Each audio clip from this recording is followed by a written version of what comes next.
বর্তমানে থাকার প্র্যাকটিস কেন গুরুত্বপূর্ণ বা কীভাবে করবেন সেই বিষয় নিয়ে কথা বলবো। আমি কাউন্সেলিং সাইকোলজিস্ট আসাদুজ্জামান রাজু।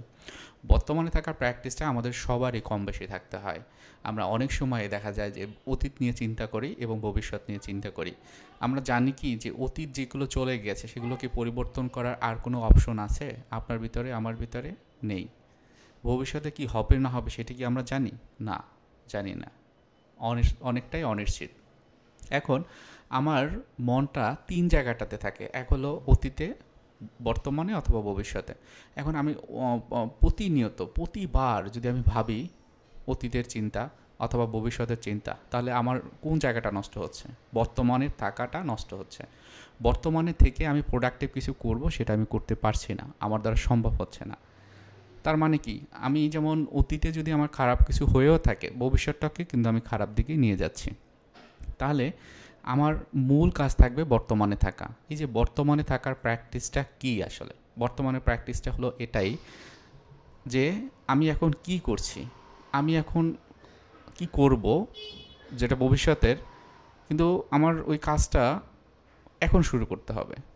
এখন শুরু করাটাই হচ্ছে বর্তমানে থাকা। এখন এটার বিভিন্ন রকম প্র্যাকটিস আছে, যেমন গ্রাউন্ডিং টেকনিক আছে, মাইন্ডফুলনেস মেডিটেশন আছে, আপনি শ্বাস-প্রশ্বাসের ব্যায়াম, এগুলো কিন্তু খুব ভালো কাজ করে।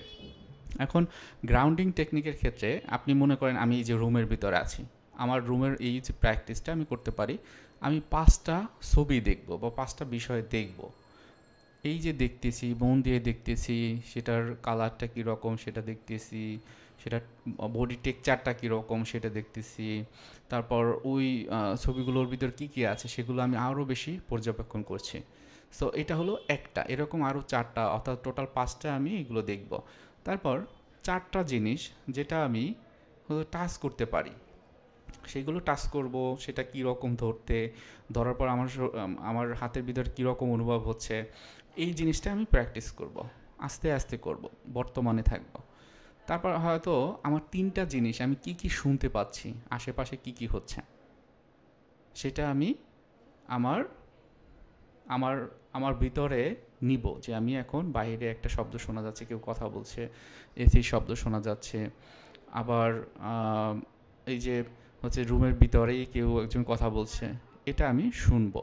মনে রাখবেন এটা একটা প্র্যাকটিস।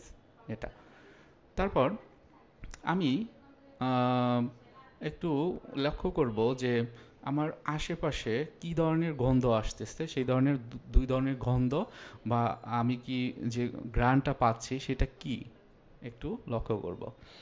একটা ঠান্ডা একটা গন্ধ আমি পাচ্ছি, একটা চকলেটের গন্ধ আমি পাচ্ছি, হলো।